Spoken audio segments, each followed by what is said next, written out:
अभी मेरे ख्याल से हम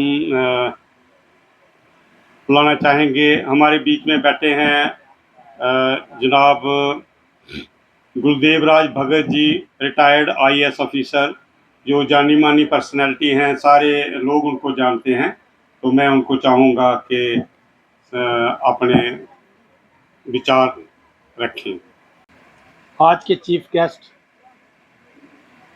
दादू प्रसाद जी, उनके साथ उनकी मैम एडवोकेट सुभाष गौतम जी,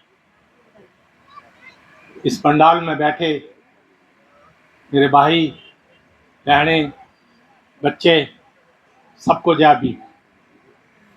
आज हम यहाँ पर बाबा साहब डॉक्टर बी.आर. अम्बेडकर जी का 135वां जन्मदिन मना रहे हैं। ये पूरा महीना ये जन्मदिन में आज यहाँ कल वहाँ चलता आ रहा है, इवन पूरे देश में मनाया जा रहा है। और आज के दिन पर मैं सबको गुड विशेस देता हूँ कि आज का दिन जो है हमारे लिए बहुत एक अहम दिन है। बाबा साहब के बारे में पहले बता चुके हैं काफ़ी, फिर भी मैं थोड़ा सा ब्रीफ करूँगा। सबको पता है बाबा साहब का जन्म 14 अप्रैल 1891 में महू डिस्ट्रिक्ट में पैदा हुए और उनकी स्कूलिंग वहाँ से स्टार्ट होगी। लेकिन आप सबको पता है स्कूल में वो पढ़ने के लिए जाते थे, कहाँ बैठते थे? क्लास में बैठा नहीं जाता था, बाहर आगे या पीछे बैठते थे क्लासरूम्स के। और फिर भी वो बाहर बैठ के भी वो काफ़ी कुछ सुन लेते थे। बाबा साहब के एक उस्ताद अम्बेडकर जी, जिन्होंने पहचाना कि बाबा साहब एक बहुत इंटेलिजेंट स्टूडेंट है। उन्होंने सोचा कि मैं यहाँ के राजा बड़ौदा के गैकवर्ड जी के पास जाके सिफारिश करता हूँ कि इनको स्पॉन्सर किया जाए फॉरेन स्टडी के लिए। वो गए उनके पास, एप्लीकेशन दी, उन्होंने उनको सवाल पूछे, दो तीन। एक सवाल था कि आप क्या करोगे? बाबा साहब ने कहा मैं रिफॉर्म करना चाहता हूँ, सुधार लाना चाहता हूँ समाज में। तो वहाँ पर उनको स्पॉन्सर किया गया, लेकिन एक शर्त पर उनसे स्टाम्प लिखाया गया बाबा साहब से कि पढ़ के आओगे, यहाँ आपको नौकरी करनी पड़ेगी। ठीक है, आगे वहाँ से तालीम हासिल करके वहीं ज्वाइन की, लेकिन काफ़ी देर तक वो नौकरी चली नहीं, क्योंकि वो ज़माना शुआशात का था, अनटचेबिलिटी का था। फाइल दूर से ही फेंकी जाती थी, मन नहीं लगा, काफ़ी देर उन्होंने नहीं की। फिर उन्होंने अपनी पढ़ाई को रुचि रखा, काफ़ी उन्होंने बाहर के मुल्कों में जाके अच्छी अच्छी पढ़ाई की। किनकी उनकी डिग्रियां थी, 32 उनके पास डिग्रियां थी, 4 पीएचडी थी और 9 लैंग्वेज जानते थे। 32 डिग्री, लेकिन कहते हैं कि डिप्लोमा वगैरह सब डाल के 65 उनके पास ये डिग्री और डिप्लोमा थे।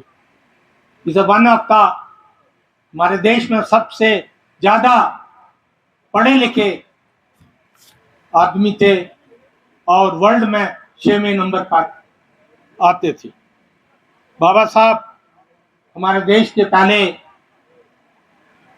लॉ मिनिस्टर बने और फादर ऑफ द नेशन कहलाए। कैसे कि उन्होंने संविधान जो एक दुनिया में सबसे बड़ा लेंथी संविधान लिखा,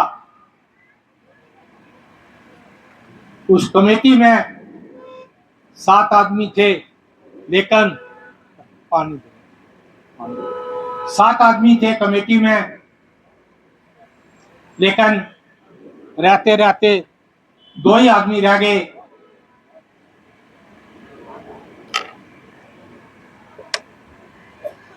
यानी कि 90% जो लिखने का सारा बोझ था बाबा साहब के कंधे पर पड़ दिया। उन्होंने चिंता नहीं की, आखिर इसको लिख डाला। कितने समय में? 2 साल 11 महीने 18 दिन में लिख डाला। जबकि उस वक्त हमारा हिंदुस्तान आजाद हुआ था, पाकिस्तान भी बना था, लेकिन पाकिस्तान का संविधान 25 साल के बाद लिखा गया, 73 में अडॉप्ट हुआ। यानी कि आप समझिए कितने वो लायक थे कि 2 साल में लिख दिया, 3 साल में। तो बाबा साहब को हम कभी भूल नहीं सकते हैं। उन्होंने हमारे हक के लिए काफी कुछ किया, इवन अपने बच्चों की जानें गंवा दी, बच्चे उनके चले गए। राउंड टेबल कॉन्फ्रेंस थी, बच्चा गुजर गया था, घर में था, लेकिन वो रुक नहीं पाए। उन्होंने कहा अपने भाई साहब को, इसको कर दीजिए जो करना है। मेरा एक बच्चा जहां मर गया है वहां करोड़ों बच्चों की मैं मरने नहीं दूंगा। मुझे वहां जाना है, राउंड टेबल कॉन्फ्रेंस में जाना है, हिस्सा लेना है और वहां जाना ही जाना है। लेकिन वो चले गए। इतना उनमें वो कौम के लिए, अपने लोगों के लिए डिटर्मिनेशन था, बहुत ज्यादा था उनका। हम उन्हें कभी नहीं भूल सकते हैं।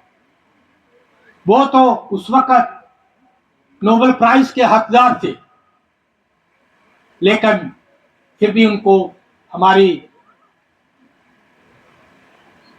उस वक्त की गवर्नमेंट ने उनको भारत रत्न ये मिला, 90 में मिला भारत रत्न, उसको अवार्ड से नवाजा गया।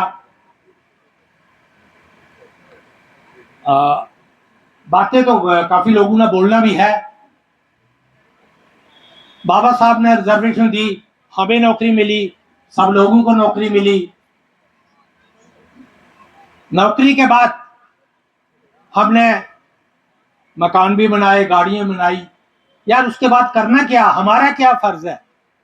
ये सोचिए कि हमारा क्या फर्ज है। हमें सब कुछ मिल गया, बड़ी बड़ी नौकरियां मिली है, मिलने जा रखी हैं, और सब हमारे बच्चे आप देखिए, यूपीएससी का रिजल्ट निकलता है, हर 2 साल के बाद कहीं एक बच्चा आता था, आज 10-10 बच्चे आ रखे हैं, 10, 12, 13, 14 बच्चे जम्मू कश्मीर से होते हैं, उनमें हमारे 3, 4, 5 बच्चे होते हैं। तो बाबा साहब की ये, अभी मैं कहता हूं कि बाबा साहब श्रद्धांजलि यही है कि हम अवेयरनेस करें एजुकेशन की, एजुकेट करें हमारी अपनी जनता को, अपने लोगों को, घर घर जाएं, गांव गांव जाएं, एजुकेट करो कि जो घर पढ़ा लिखा है वो तरक्की कर सकता है। पढ़ाई इतनी जरूरी है, एक टाइम का खाना छोड़ दो, लेकिन बच्चे को पढ़ाओ, अच्छे से अच्छे स्कूल में पढ़ाइए, अच्छी उनका तालीम दिलवाइए, ताकि पढ़ाई जो इतनी जरूरी है आज जीने के लिए। ये नहीं है कि जो जितने पढ़ेंगे सबको नौकरियां मिलेगी, नौकरी कोई सरकार नहीं दे सकती है, सबको मिलेगी, मेरिट से मिलेगी, लेकिन पढ़ाई जीने के लिए जरूरी है। और दूसरा, पहले भी बता चुके हैं, समाज में सोशल इवल, समाजी बुराइयां जो आजकल चल रखी है, नशा की बुराइयां, बच्चे हमारे 20 साल का, 21 साल का, 18 साल का बच्चा सुनते हैं वो जी ओवरडोज हो गया, सुबह बात अच्छा वो तो यार बड़ा अच्छा लड़का था, अच्छा लड़का था। फर्ज बनता है माता पिता का कि बच्चों को देखना, निगरानी करना बच्चों की। बच्चा कहाँ जाता है? स्कूल जाता है, खेलने जाता है, कितना समय लगाता है? 2 घंटे, 4 घंटे, 6 घंटे कहाँ रहता है? क्योंकि एक दफा बच्चा अगर इसकी लत में आ गया वो छूटेगा नहीं, कभी नहीं छूटेगा। उसको पहले ही समझाओ। ये उम्र जो है मेरे ख्याल 14 से लेकर 20 साल की उम्र बड़ी खतरनाक उम्र है। बच्चे को बचाना चाहिए, अपने बच्चों को ये बचाओ। यही मैं कहूँगा आज का जो सच्ची श्रद्धांजलि है। बच्चों को एजुकेट करो, अपने आप को एजुकेट करिए, समाज को एजुकेट करिए। कोई मुश्किल नहीं है, किताबें चाहिए किसी को हमें फ़ोन करिए। 10-20 बच्चों को मैं अकेला किताबें दे सकता हूँ। बड़ा समाज है, पढ़े लिखे लोग दे सकते हैं, लेकिन बच्चों को पढ़ाइए और ये बुराइयों से बचाइए। जय भीम, जय भीम।